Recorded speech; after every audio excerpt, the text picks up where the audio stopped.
What's up, everyone? Today we're discussing the most important asset in the game of Squad, and that is placing FOBs, or more specifically, radios. Not only are they the most expensive asset that you could possibly lose, but they are typically why games are won or lost. So we're going to talk about how to utilize these radios and keep them safe by positioning them well. So be sure to hit the subscribe button, leave a like, drop a comment down below, and let's get to it. Now, if you're new to Squad, here's a quick crash course on what radios are and how to place them. Radios are used to create forward operating bases where you can set up spawns outside of your main, otherwise known as HABs. But you must be a squad leader to be able to place these. Then you also need some form of logistics vehicle in the form of something like a helicopter or a logi truck to allow you to place that radio. In addition to being able to place a HAB, you can place other emplacements like a tow or an HMG bunker, all within a certain radius. Now, if you look at our map, there are two radiuses that are provided when you place down a radio. One is your build radius, but the second one is your exclusion radius, meaning you can't place another radio inside that outer circle. Now, from the radio to the edge of your build radius is about 140 meters, whereas the radio to the exclusion radius is about 400 meters. I will note that some of the smaller maps on Squad actually have a smaller exclusion radius closer to about 300 meters. While a radio doesn't cost anything to put down, losing your radio is 20 tickets. And since it's so pricey to lose a radio, you can imagine just how many rounds can be lost off just bad or poorly placed radios. So let's talk about a couple of key best practices for getting your FOBs down and your radio placement. The first thing we need to discuss is finding cover for your radio. At minimum, you need to put the radio in a bush just to conceal it to some degree. Finding an area in some foliage with some rocks and trees just to mask its location is sort of the bare minimum for being able to disguise it. But again, that's the bare minimum. If you place the radio in a field or open area, a commander UAV or a helicopter can see it. Ideally, you can find some sort of nook or some sort of area in a building to place your radio. This should offer a little bit more security, but it's not foolproof. First of all, it protects it from enemy mortars and enemy airstrikes and artillery. So that eliminates a couple of things that can destroy the radio from a distance. But keep in mind that the radio does output a sort of static noise up to about 30 or so meters, which can be audible to enemy infantry walking by. So it may be important to keep your radios away from major traffic ways, roads, or where enemies are traveling. Now let's get a little more technical about radio placement.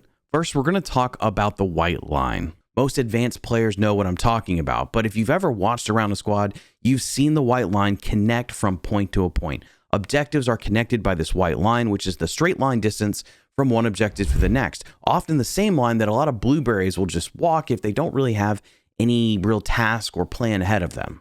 So you typically don't want to place a radio directly on the white line because it could easily get found by folks just navigating between different objectives. And as you may already know, once your radio or your HAB is found, it becomes a target. And being on this line is just going to deal with continuous waves of troops hitting it. I also use the white line to get a sense of what direction the enemy may be looking. For example, if I'm attacking, I'm expecting the defenders to be looking down that white line, expecting us to push from that direction. And if I'm defending, I expect the attackers to most likely begin attacking from that direction unless they set up some sort of flanking position. So if you're pressuring an enemy position and you're setting up a radio to attack, I would avoid the white line at all costs when it comes to that next objective. And if by chance you have it revealed, I would also not place a radio on the line that is connecting their previous objective to the one you're attacking, because I utilize that as sort of a route for them to go to supply logistics or to rearm, maybe bring in additional troops, armor, whatever. And if you don't have that line revealed yet, just keep in mind that there's going to be some sort of logistic path between their main and other objectives on the battlefield. From a defensive standpoint, it may make more sense to build on the white line connecting your objectives together. However, if the enemy begins to pressure your objective, they may start looking there to flank and actually take your radio. So let's talk a little bit about placing radios in terms of proximity to an objective. But of course, there are a couple things you may have to factor into this based on your specific match, including map geography and enemy intel. Typically, you're going to set up a new radio with a logistics vehicle.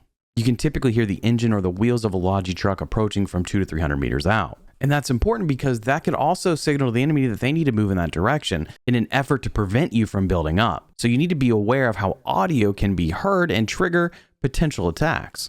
And that awareness is why I typically don't utilize helicopters too often to set up attack FOBs.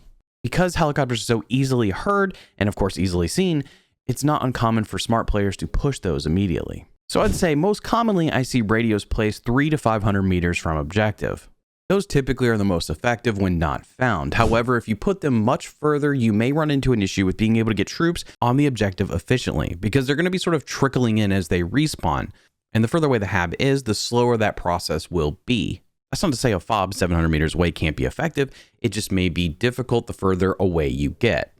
Having blueberries spawn 1,000+ meters away is not really going to be effective and sustainable to attack a position. Now, from a defensive perspective, many will say that you should place the HAB directly on point. However, that's not always the best case scenario. Some points are more defendable and it makes sense to actually place them there. However, it's easy to get in a situation where the enemy pushes onto the objective, quickly finds the HAB and disables it, therefore leaving you without a spawn near that objective. And of course, placing all this directly on an objective can make it really easy to find. Putting the radio directly on point also pushes other backup FOBs further away. Now, obviously, it's dependent on where you place the radio directly on an objective, and then you have to factor in geography and stuff like that. But in this example, if I wanted to put 2 backup FOBs down with additional HABs to support this objective, the HABs would be about 300 meters from that objective. Whereas if I put 2 FOBs off objective to support that single objective, I can have the HABs about 200 to 250 meters away from that objective.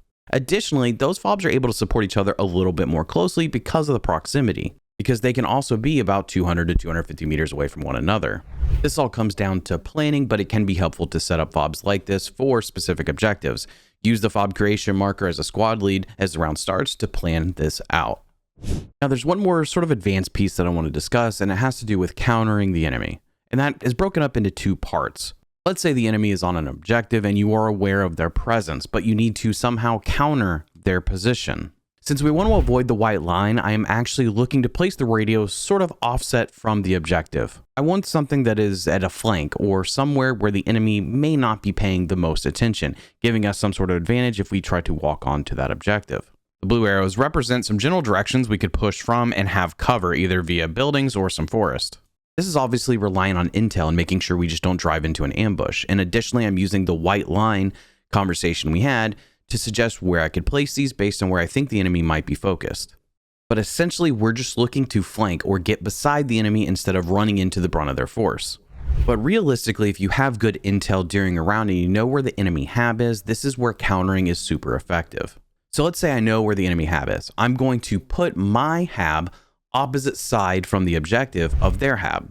That way I'm setting up my team to be able to spawn there, attack the enemy HAB, preventing them from being able to spawn to control the point, or at least reducing their ability to control the point, and then we push to the objective. This is effective when you include a lot of what we've talked about today, and it can be done on attack or defensive positions. Maybe you need to counter an enemy attack HAB, you can utilize this strategy for that. Now that we've covered some big picture items, let's talk about a few notes that I would like to include at the end of this video to give you some ideas of what to do and what not to do when placing your radios or creating FOBs.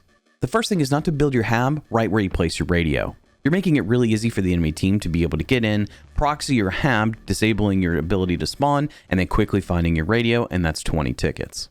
The next thing is that I don't typically place emplacements on attack radios, especially if I'm trying to be stealthy. If you place mortars there, it becomes an attractive thing for the enemy to attack. Not only is it something that is affecting them negatively, they also can hear and track where that is coming from, eventually leading to them finding your radio.